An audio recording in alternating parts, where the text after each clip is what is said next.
Good afternoon, everyone, and welcome to today's briefing, a strategic briefing on Israel and Iran. We are honored to host such a distinguished expert who will provide insight into the current strategic landscape in the Middle East, Israel's security consideration, and the ongoing Operation Epic Fury and Roaring Lion. To begin, it's my privilege to introduce Mr. Dani Naveh, President and the CEO of Israel Bonds. Thank you, Joe, and welcome to this special briefing.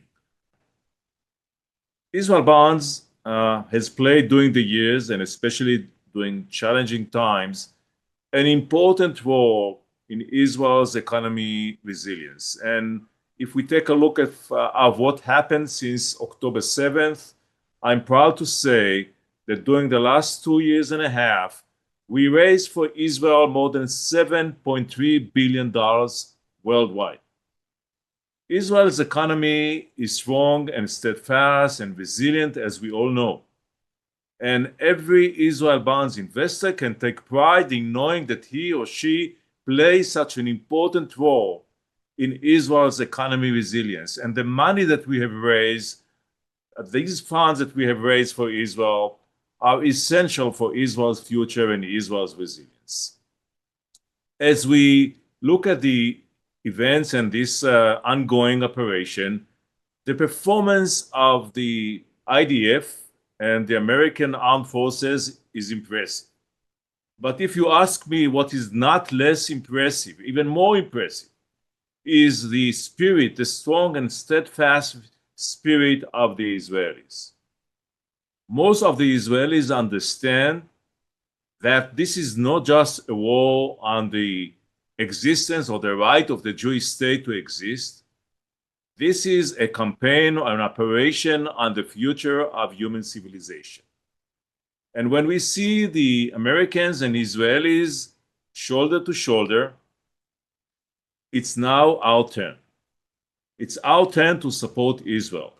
Thank you so much. Thank you very much, Dani, for your thoughtful words. Now, we are honored to welcome Lieutenant Colonel Nadav Shoshani, Israel's Defense Force spokesperson, who will provide a live update on Israel's security posture and strategic considerations. Well, good afternoon, everyone, and thank you for having me. Thank you, Andrew. Thank you, Dani. Thank you, Israel Bonds, for having me. It's a great honor. And before I even say anything about the operation, I want to speak about the weeks and years leading up to this operation.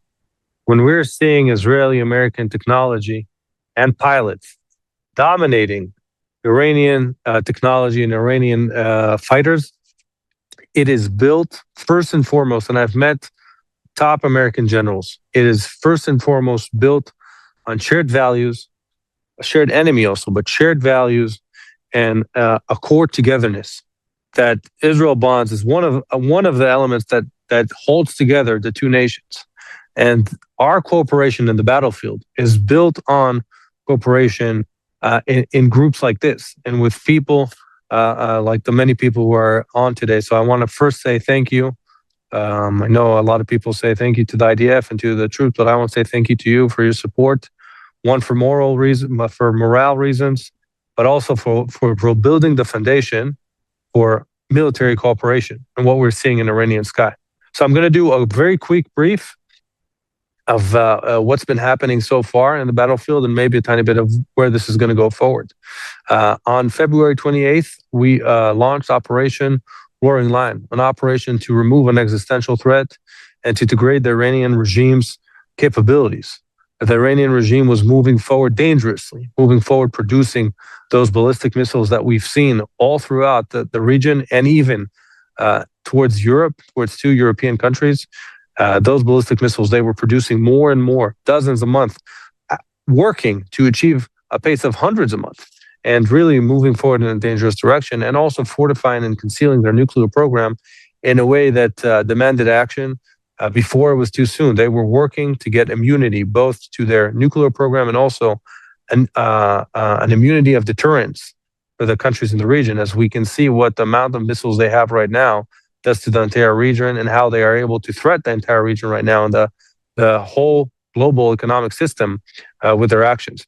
So we decided to take action. It was based on, as I said, weeks of specific planning with our American counterparts, but actually years of experience and working together with CENTCOM, who has been our greatest ally and our greatest partner that has saved thousands of lives in Israel, but also in the entire region throughout the last 3 years.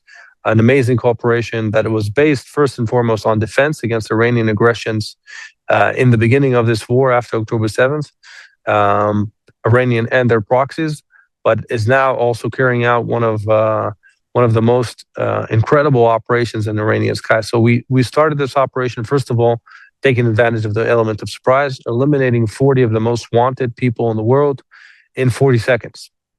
And the second thing we did is establish the conditions for us and the Americans to operate freely, set the condition for successful rest of the operation. So we were able to take out their aerial defense systems, more than 80% of their aerial defense systems and radars, to create a situation in which the Iranians are considered blind in some terms. And the second thing we did was take out their offensive capabilities. We saw what they did in the first 2-3 days of this operation, how heavily they targeted civilians, how heavily they target the countries in the region. And we were able, alongside the U.S. Armed Forces, to take action that reduced their firepower. We neutralized more than 2/3 of their missile launchers. We are making it, and as we're speaking right now, there are drones and aircraft in Iranian skies, making sure that we're hunting down their missiles. And commanders are scared right now to fire missiles towards Israel. People who are in Israel can say there's a lot of sirens, but each one is 1, 2, or 3 missiles. And in the region, we've seen a decrease in the amounts. And since then, we've moved forward to targets to make sure that our achievements will last long, will have a long lasting effect. We're going after their production sites, we're going after their command centers, and we're going after their nuclear programs. On March 1st, on the night between March 1st and March 2nd, their main proxy, Hezbollah, decided to join a war against Israel. Now, Hezbollah has been funded and directed by Iran for decades. Since day one of this operation, Iran has been pressuring Hezbollah to join the war against Israel. In the last year alone, 2025, a year where some Iranians had no drinking water, Iran pushed money into the Middle East to threaten Israel. A lot of it going to Hezbollah, almost $1 billion in 2025. So this terror group, Hezbollah, which is an extension of the Iranian regime, but it's an extension on our border, decided, they call themselves the Defenders of Lebanon, but they decided to take the interests of the Iranian terror regime over the interest of the Lebanese people. And we responded swiftly. We knew this was a possibility. We carried out strikes against their terrorists. We've placed our troops on the borderline to prevent them from approaching the border area. After October 7th, they did the same thing. They took those vantage points. They fired towards our civilians, and we had to evacuate all of northern Israel. So we took action. We placed our soldiers in defensive lines inside the border with Lebanon, protecting our civilians. And we've been able to have good achievements. But our soldiers are standing and fighting. Our soldiers are doing the mission of what every IDF soldier does: stand between terrorists and civilians and prevent attacks. Sadly, we've had 2 soldiers killed in Hezbollah attacks, but our soldiers have been able to successfully push back Hezbollah. So far, our civilians have been safe, and even though Hezbollah has fired over 1,000 rockets and UAVs and missiles towards Israel, we've had a few civilians lightly injured, but we've been able to defend our civilians in northern Israel, and we haven't had to evacuate them. As we're speaking right now, I promise to be brief. So as we're speaking right now, we have Israeli and American aircraft operating over Iranian skies 24/7. First of all, to thwart the threats towards the entire region, to make sure they have a hard time firing missiles. And the second thing is to make sure we degrade this Iranian's regime capabilities long term. And we are able to make a change that will be long lasting and will better the situation for Israel, but the entire region. And the second thing is we are operating against Hezbollah now. This terror army, it's a terror group now. We've been able to reduce them a lot in the last 3 years, but they're firing missiles, rockets, UAVs towards our civilians. And we're adamant to make them pay. We're adamant to push them away. We're adamant to make sure we defend our civilians no matter what happens. And there's still a way to go in both arenas, but we've had great achievements. And if I can finish with a statement, the whole is larger than the sum of its parts. this coordination between Israel and the U.S., especially in Iran, is a coordination that takes the advantages of both sides and brings great operational achievements that we've seen. And some of the achievements, especially in the first few days, incredible achievements. We're talking about Iran is an enormous country. It's the size of half of Europe. It has 10 times the population of Israel. And we've been able to create aerial superiority over Iranian skies for the last 13 days, flying in and out, sometimes almost 1,500 miles away, flying in and out safely. No pilots have been shot down, knock on wood. Our pilots are safe. American pilots are safe. And the mission continues as we speak right now.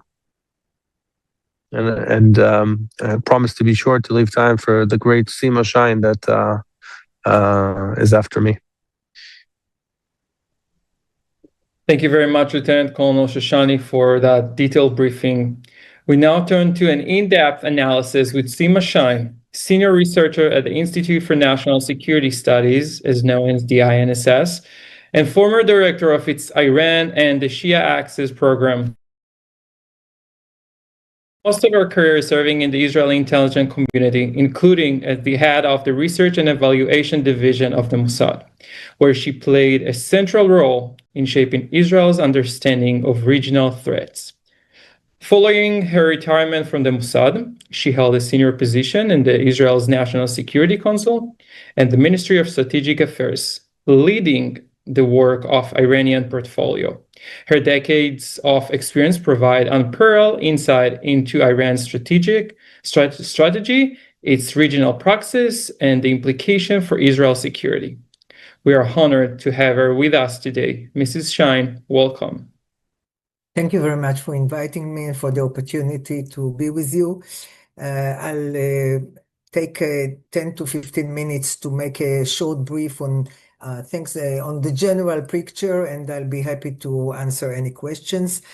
So let me start by saying that there are three issues that I want to touch that were before the war, when Iran was preparing the war, and how they are executed now after the war started. So let me start with the first and the most important issue for Iran, and that is continuity. The Iranian regime from the beginning understood that what is important in order to make sure that the regime survives is to show that there is a continuity in all the jobs and the state is functioning in spite of every attack that they could imagine before. And therefore, what we saw from before the war was that they have announced it, that each personality, each high-ranking security commander had a replacement, 2 or 3 replacements, and in order to make sure that everything is functioning, even if someone is killed. And that's what happened. The head of the IRGC was killed on the first day. Immediately, his deputy, Wahidi, was nominated. In brackets, let me say, this Wahidi is a very bad person. He has a lot of blood of Israelis and Jews on his hands. He was responsible for the 2 attacks in Argentina, on the embassy, on the Jewish community center in the 90s. And he immediately stepped into the role of the head of the IRGC. And the same with others, the defense minister, one of the advisors, one of the intelligence person. Everyone was replaced immediately with the second, and probably there are other 1 or 2 that will replace if they are assassinated. Now, the leader has decided from the beginning, before the war, that Larijani will be the one who will coordinate all the political as well as the military campaign that will be.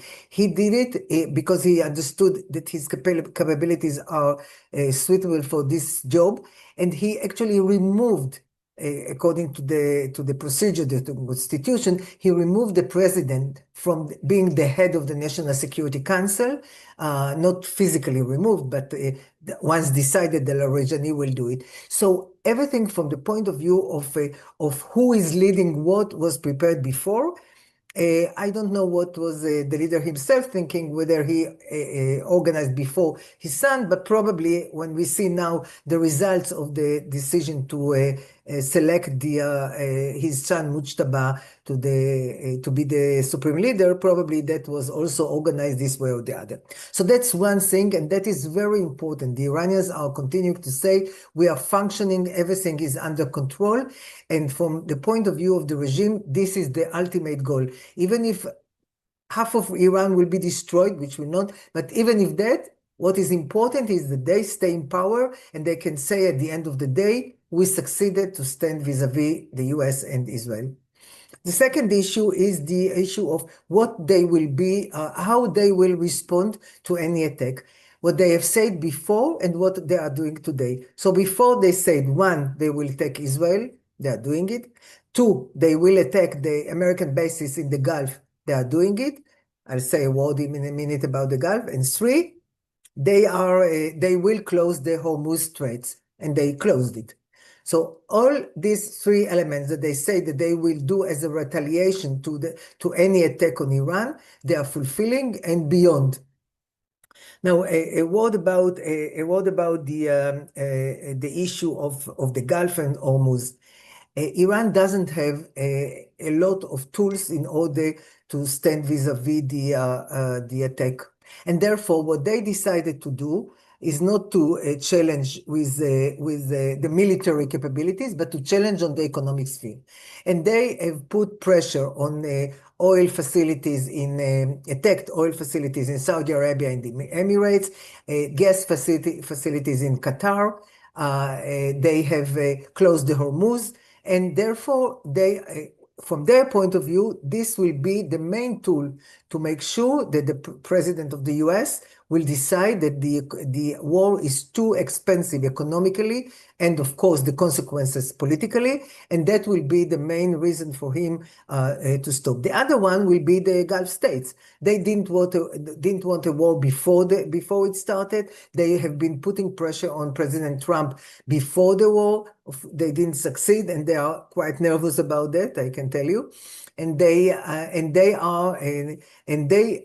The Iranians believe that they are now today also one of the elements that will pressure President Trump to stop the war. Now, the second point, I said one is continuity, two is the military response, and three is the length of the war.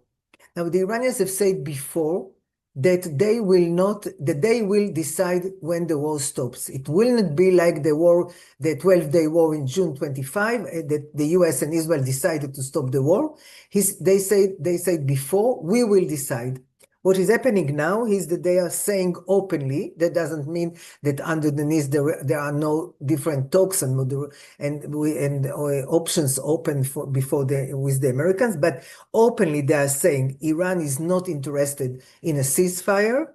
The Kalibaf, who is the head of the parliament, and in his past was a commander in the IRGC and a very important player in the current war, says we are not interested in a ceasefire.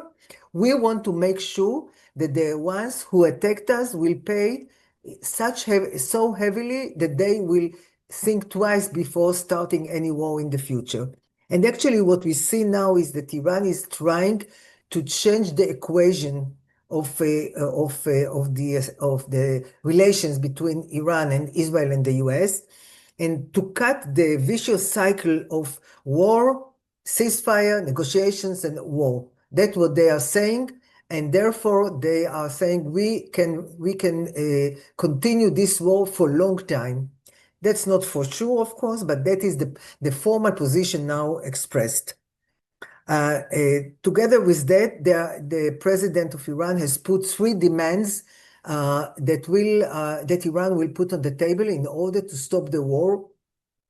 One is what he is calling the rights of Iran, supporting the rights of Iran. By rights, he means enrichment.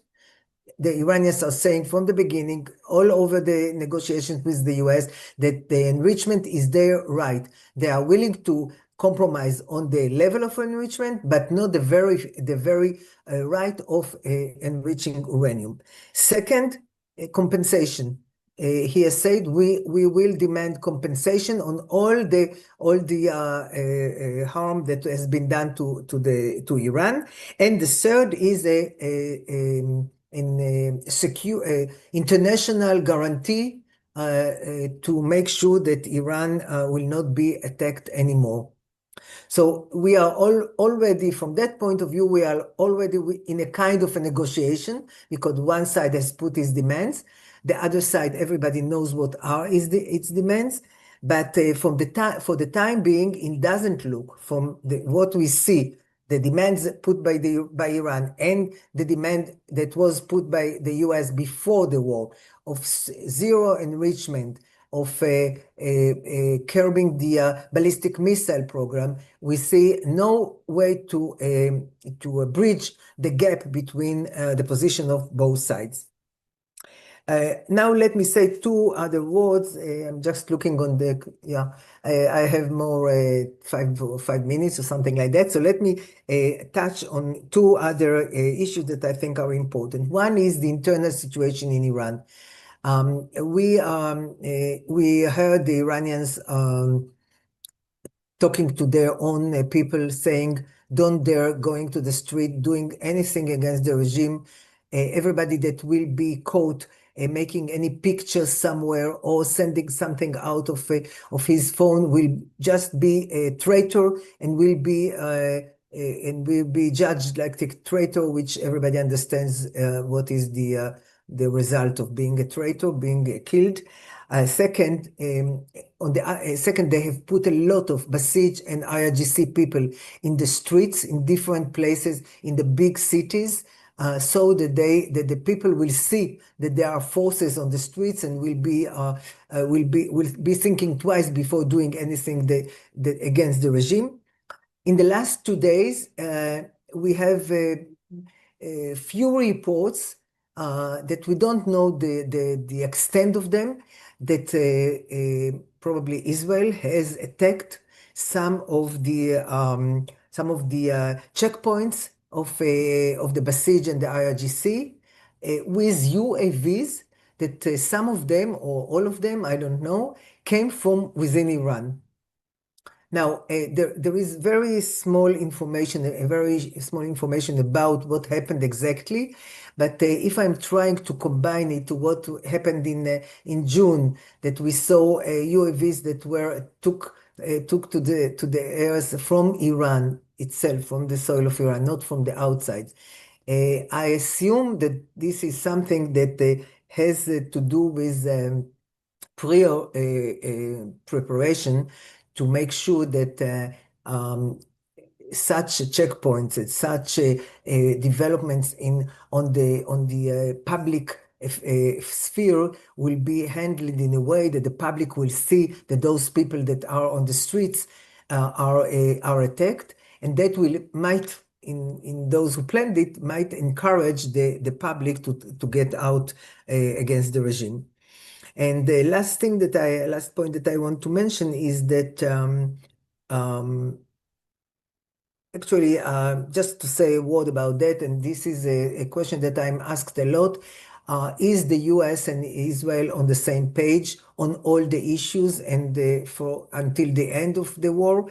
And what I want to say here is first that I have never seen, and I saw a lot of cooperation between Israel and the US. I have never seen such a cooperation, such an intimate cooperation between the two armies, between the two organizations, CIA and Mossad. And really, I think, and of course, under the umbrella of CENTCOM, the military cooperation, I think it's something that will be learned for years and will be a very important contribution to the future of the relations between Israel and the US. So that's for the time being. Now, we know that Trump was never in favor of long wars. Actually, he didn't want to open any war. If you remember when he came to the White House, he said he came to close wars, not to open wars. But he found himself now opening a war, and it is very important for him not to have a long war. I think Israel is in a different position. Israel would prefer longer. But if I have to make an assumption how it will be ended, I think when Trump will decide, that will be the end of the war. I don't see Israel continuing any war without the Americans. And the other issue is that we are not on the same page, I think, is also the issue of the targets in Iran. Israel has targeted oil not refineries, oil stations close to Tehran. The US didn't like it. In brackets, I didn't like it as well. And I think it will not happen again because of the issue of course, because of the issue of the price of oil and the will of the US not to encourage any more attacks on oil in the Gulf. So there are some issues that are not on that Israel and the US are not on the same page, especially, of course, the issue of the end of the war. But generally speaking, it's unbelievable cooperation and coordination and planning and everything. So thank you. I stop here. Thank you, Mrs. Shine, for this briefing. And we do have a few questions for you. I'll start with the first one. Given the pressure Iran is currently facing, we're talking about military, economic, domestic pressure. Do you see any realistic prospects for an internal change or even a regime transformation in the coming years? Well, that is the biggest question that is difficult to answer because it involves the Iranian people, and we don't have any way to measure it, to know what is the potential of that to happen. So what we are saying when we say to ourselves what could be the on this issue, what could be the developments, I think it will be correct to say that Iran entered the war in a very difficult situation, economically, socially, politically, and it will end the war in a much worse situation than it entered the war.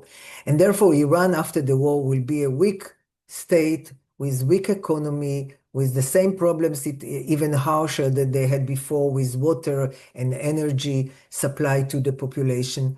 A lot of destruction, and with no reserves and money in order to start a reconstruction. And therefore, I think that the more the time passes, the people in Iran will understand the regime, even if the regime survives and stays in place, that this is a very weak regime. And I think it might take some time, but I think people will decide that this is the chance to change the situation, and it might happen. Now, there is another scenario. I think President Trump was hoping for this scenario, and that is a change within the system. Someone or someones that will decide that enough is enough, and let's go for an understanding with the US. I don't know if so. On the surface, it looks that Mujtaba, the new leader, supreme leader, there is no chance that he will be the one that will make a change.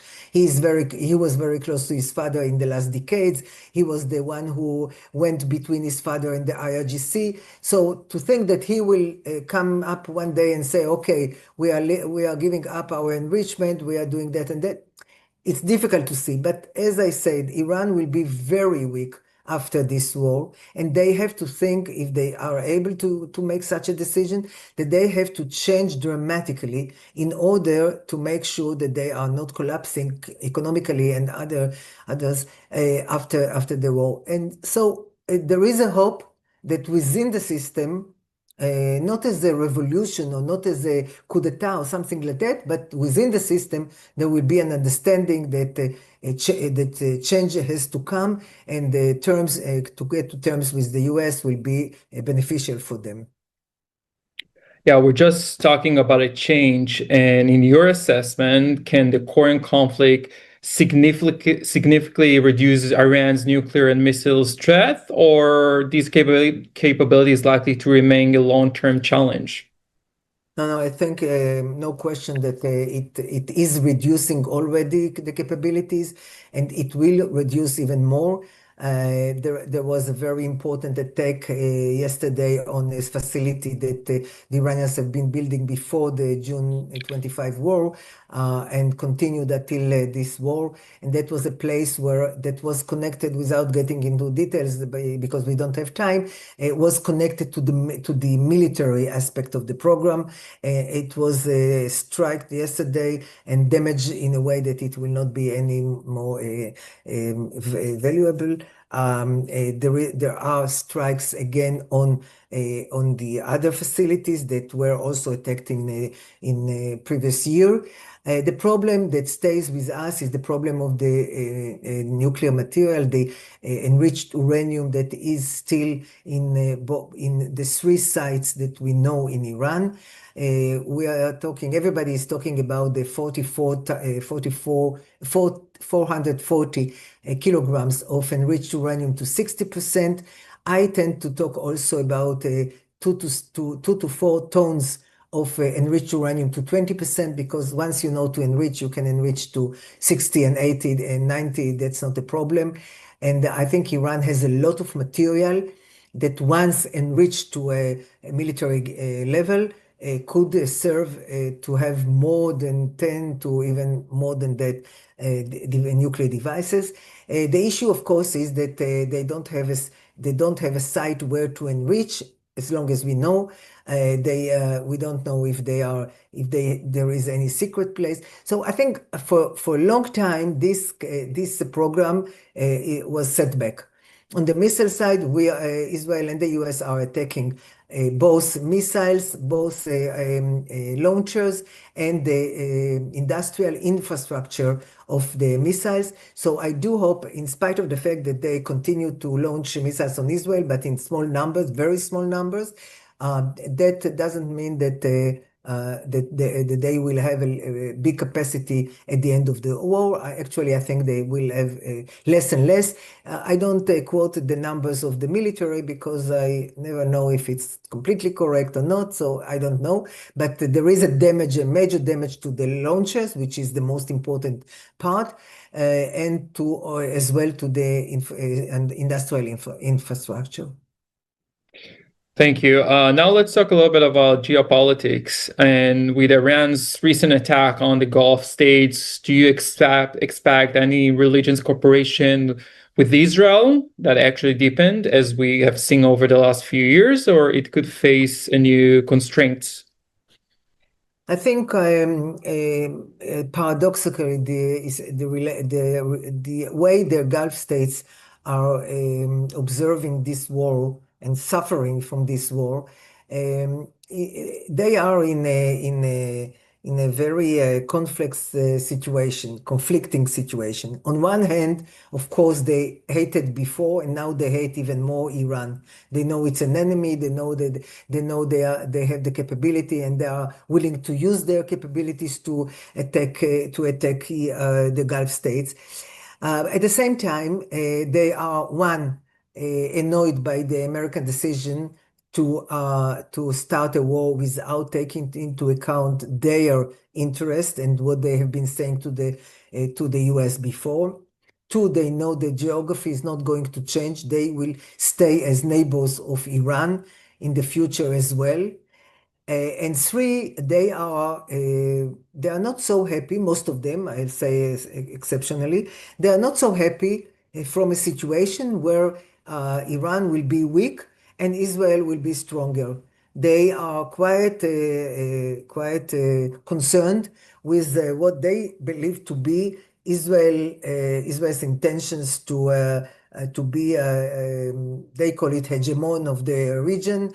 It especially was emphasized after the attack in Qatar, in Doha. They really think that Israel is in a new mode that some of them don't like too much. At the same time, the 2 countries that have already normalization with Israel, Bahrain and the Emirates, are in very good relations with Israel and continue to be in good relations. The Emirates are paying a price for that. They are attacked more than any country in the Gulf. But I think they understand the importance of relations with Israel, and they are also capable to intercept most of the missiles because of the technology that they have, and of course because of CENTCOM and its cooperation. And last word about Saudi Arabia, that was the most important one to Israel. The decision of the Saudis not to normalize relations with Israel goes far before this war. They decided after the 7th of October, where we were very close to normalization with Saudi Arabia, they decided that it doesn't serve their interest. And today they are far away. I don't think we'll see it in the near future. It's very important for them, the Palestinian issue, not because they love the Palestinians, but because it's important to their own people. So I think as long as we are not doing anything positive on the Palestinian issue, they will not be there. So they have their contact with Israel in different ways that support them, but not a formally one. Thank you. Finally, let's look beyond the region. How do Russia and China view the current confrontation between Israel, the US, and Iran? So both Russia and China, of course, are part of this camp of resistance against the US, which is Russia, China, North Korea, and Iran. I think they are very worried from a scenario where there is a regime change in Iran, and they probably hope that this will not happen in Iran. We know that the Russians are supporting Iran on a minimum level, which is intelligence and cyber activity, but not in operational, direct operational activity. There was a phone call between Putin and Trump. The Russians are trying to be a moderator between the sides, but I don't think it will work. And this is the limits of the relation between these two countries. They are supporting each other. They have good, very close relations on the military as well as nuclear fields, but they are not going to sacrifice their interest in coming to support. And they are, of course, very much involved in the war in Ukraine. So it is a huge limit on their capabilities to support Iran with, for instance, anti-aircraft system or something like that. China is worried on one thing. It wants the US not to succeed. Actually, that's both of them. But China wants a free flow of oil, and that's what's important for them. They are buying from Iran, and they are buying from the Gulf, even more than from Iran. And the fact that there is a problem now, it's not that they have any shortage, there is no shortage in the world, but and not in China, but they are concerned. They are buying also a lot of gas from Qatar, and the current situation is not in their favor. But they don't have a lot what to do. There is a planned meeting between Xi and Trump at the end of this month. We'll see if it happens, and therefore they don't want to jeopardize their vast interest in vis-a-vis the US on the economic field and others. So that's the situation with those two countries. Thank you very much, Sima, for invaluable insight and a very interesting conversation. We are now invite Dr. Andrew M. Hutter, National and International Chairman of the Board of Israeli Bonds, to close today's program. Thank you so much. Thank you, Mrs. Shine, and thank you, Lieutenant Colonel Shoshani, for your insights and your honest breakdown. I think those of us in the United States are shocked when we see the news reports, and it's nice to hear an honest opinion, and I appreciate you sharing the differences between Israel and the United States in some cases. So I would like to thank you for all of that. As I've said, it is my honor to serve as the chairman of the Board of Israel Bonds, and I truly believe that we are the best way to connect the diaspora to the state of Israel. And that's shown today by the well over 1,000 people that have signed on to hear this. I've been invited to many briefings in my role as chairman of the board, but I think the nice thing about Israel Bonds is that we open this up to everybody. You don't have to be a board member or a special person. We're opening up as much information as we can to all of the purchasers because everybody is important. We've been thankful, as Donnie has told you, to be able to raise over $2 billion a year for the last 3 years. But it's very important that there's strength in numbers. So I am honored to have all of you here today, and I thank all of you for your support. We look forward to being able to present more to you in the future. Am Yisrael Chai, an early Chag Pesach Sameach to all, and thank you very, very much for all of you to be here today.